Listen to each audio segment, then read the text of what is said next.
चालू कर दिया।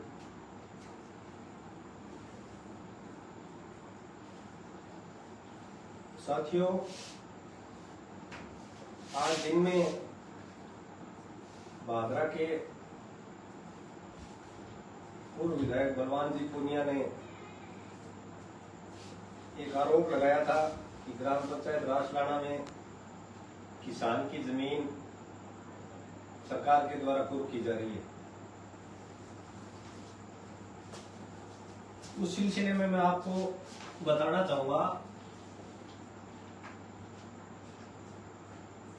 वो जमीन सरकार के द्वारा कुर्क नहीं की जा रही है, न्यायालय के आदेशों द्वारा की गई है। और आवाज आ रही है क्या?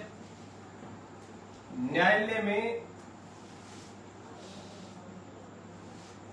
रणजीत सराव है मेरे गांव का, उनका और गोपीराम का कोई आपस का लेन देन था।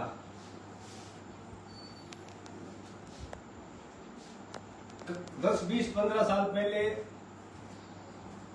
गोपीराम ने रणजीत को वो पैसे दे दिए थे, लेकिन गोपीराम सीधा साधा साधारण आदमी है, वो पर नोट स्टाम्प वगैरह वो वापस लेना भूल गया। तब से वो वहीं पड़े थे और कोई 1000-2000 रुपए उसके कोई ब्याज बट्टे के बकाया भी रहे होंगे, लेकिन जब दिए तो वो शायद छोटा मेली में हो गए। उसके बाद में रणजीत ने क्या किया कि वो कागज लेके भादरा एसीजेएम कोर्ट में वकील करके दावा कर दिया कि मेरे इतने पैसे बकाया है और ये दे नहीं रहा है। तो ये केस पिछले सरकार के समय से कोर्ट में चला आ रहा है, वकील पैरवी कर रहे थे। गोपीराम को पता नहीं था कि कोर्ट में भी केस चल रहा है क्या, और गोपीराम जी मेरे पास में ही बैठे हैं। तो कोर्ट ने क्या कि वो पैसों की वसूली का आदेश कर दिया और इजराए के लिए लिख दिया, और तहसीलदार भादरा को कहा कि जमीन को कुर्क करके वसूली करके रणजीत को पैसे दिलाओ। साथियों, गोपीराम जी भी पूर्व विधायक जी की पार्टी के कार्यकर्ता हैं और रणजीत सराव भी पूर्व विधायक जी का नजदीकी है। फर्क इतना ही है कि गोपीराम साधारण आदमी मात्र वोटर है, रणजीत अगवानी कार्यकर्ता है।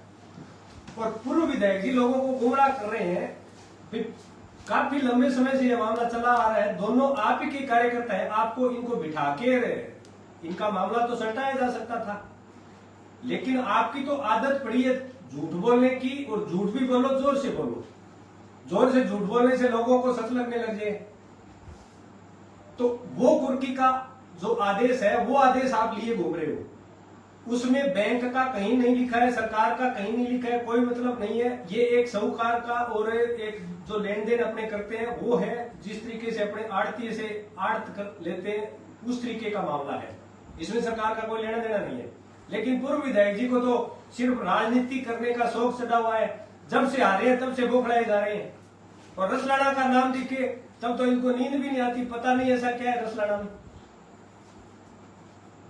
हालांकि भादरा के लोगों ने इनको सीरियस लेना बंद कर दिया है, क्योंकि रोजाना झूठ जो बोलते हैं उनकी तो सच भी झूठ लगती है। गोपीराम जी मेरे पास बैठे हैं। ताऊ जी, आप एक बात बताओ, आपका लेन देन रणजीत सराव के साथ है पुराना, और ये जो कुर्की करवाई है ये किसने करवाई है? कुर्की कोई बैंक की है या रणजीत सराव की है? जीते सराव की है। और कोर्ट के मामू कोर्ट को आदेश है। ये आपने सुन लिया, कोर्ट का आदेश है, एसीजेएम कोर्ट भादरा का, और उनका आपस का लेन देन है। और पूर्व विधायक जी को मैं एक बात दावे के साथ कहना चाहता हूं, आप जो रणजीत सराव के साथ मिलकर गोपीराम की जमीन की नीलामी करके और उनको जो पैसा दिलाने का झूठा खेल खेल रहे हो, मैं आपको चैलेंज करता हूं, आप गोपीराम की जमीन की बोली नहीं करवा पाओगे और गोपीराम की जमीन आप बेच भी नहीं पाओगे। और हमने तहसीलदार जी को कह दिया है कि हम कोर्ट में आगे अपील में जाएंगे, कोई नीलामी नहीं होगी, कोई किसी प्रकार का कोई मतलब नहीं है। आप जितना चाहो उतनी राजनीति करो, लेकिन ऐसा हम कम से कम रसलाना में तो नहीं करने देंगे। आप पूर्व विधायक जी, जल जीवन मिशन में पिछले 5 साल में इतना भ्रष्टाचार हुआ, लेकिन आपने कभी नहीं बोला घटिया पाइपें डाली गई, घटिया काम करवाए गए। सुनने में आया कि जल जीवन मिशन के जो ठेकेदार थे उन्होंने किसान भवन में चंदा दिया, आपने आंखें मूंद ली। सड़कों में भारी भ्रष्टाचार हुआ, एक बरसात नहीं झेल पाई सड़कें, सारी सड़कें टूट गई। आपकी जो काली नागिन सड़कें बताते थे, उसमें सुनने में आया कि किसान भवन में उन लोगों ने भी चंदा दिया। नगर पालिका में भारी भ्रष्टाचार हुआ, पट्टों में भारी भ्रष्टाचार हुआ, नगर पालिका में निर्माण कार्य हुए नहीं, उनकी एमबीसीसी भर के आपने उन लोगों के पेमेंट करवा दे। और सुनने में यह भी आ रहा है कि आपके कार्यकर्ता 1,000 रुपए लेके घंटा के हिसाब से अमर सिंह ब्रांच नहर में बड़े लेवल पे चोरी करवाते थे। अब वो चोरी बंद करवाती था, आप तिल मिलाते फिर रहे हो। फसल बीमा आपकी जेब में बताते थे, अब आप ही के समय का फसल बीमा रुका पड़ा है, उसी के लिए आप ज्ञापन देते फिर रहे हो।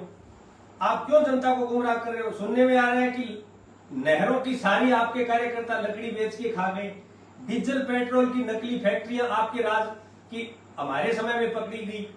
उसके अलावा सुनने में यह भी आ रहा है कि भादरा तीनों थानों में जितने मुकदमे दर्ज हुए वो सारे के सारे जितने अपराध है वो सीपीएम के कार्यकर्ताओं पे हो रहे हैं। ये हम नहीं बोल रहे, एफआईआर की रिपोर्टें बोल रही है, थाने का रिकॉर्ड बोल रहा है। तो इसका मतलब आपकी सह में आपने भादरा में गुंडाराज और जो नकली डीजल का, पेट्रोल का, ये तस्करी का, उसके अलावा जुआ, सट्टा, चिट्टा, ये काम करवाए, आपके राज में करवाए, उसकी वजह से ये सारा का सारा मामला है। तो आप चिंता नहीं करें किसानों की और की, हम बीमा भी दिलवाएंगे, जमीनों को भी पूरा नहीं करने देंगे, पूरा पानी भी दिलाएंगे। आप इतनी जल्दबाजी नहीं करें। और अब की बार तो विधायक महोदय चुनाव लोकसभा विधानसभा के आगे साथ होंगे। अभी तो हमारी शुरुआत की, सरकार की शुरुआत हुई है, पूरे 5 साल पड़े हैं, ये पीछे 6 महीने ये तो एक्स्ट्रा है, एक्स्ट्रा में चलेगा। ये तो 5.5 साल का अब की बार हमारा कार्यकाल है, उसमें करेंगे, जनता की सुनवाई हम करेंगे। आप चिंता मत करो, आपने जो किया वो सबने देखा, इसकी सजा आपको मिल गई। और आप ज्यादा जल्दबाजी नहीं करें, झूठ नहीं बोले, झूठ से थोड़ा सा परहेज करें। आपने झूठे लोकार्पण किए, शिलान्यास किए, लेकिन वो काम कहीं जमीन पर है नहीं, बजट नाम की चीज नहीं है। आपने 100 करोड़ का बजट के नाम पे जो 14 गांवों को सिंचाई से जोड़ने का आपने बोला था, उसका विधानसभा में उत्तर यह है कि ऐसा हमारे यहाँ कोई था ही नहीं, 1 रुपए का बजट था ही नहीं। तो सब जब इतनी झूठ विधायक महोदय आपकी पकड़ी गई, तो अब तो कम से कम बात आइए। आप कई दिन आराम करिए, जनता की सुनवाई करने के लिए भादरा का विधायक संजीव बेनीवाल बैठा है, वो रात दिन काम कर रहा है। आप, हमें मौका मिला है तो हम काम करें, आप बीच में जल्दबाजी नहीं करें। और जनता आपसे पहले भी ऊब चुकी थी और आज भी आपके साथ नहीं है। ठीक है, थैंक यू, धन्यवाद, बहुत बहुत धन्यवाद। कागज दिखाओ, कागज थोड़ी कर दी ना, कागज एक बार ये कागज। ये वो कागज है जो कोर्ट का आदेश है, इसमें कहीं पर भी बैंक का कुछ भी नहीं है।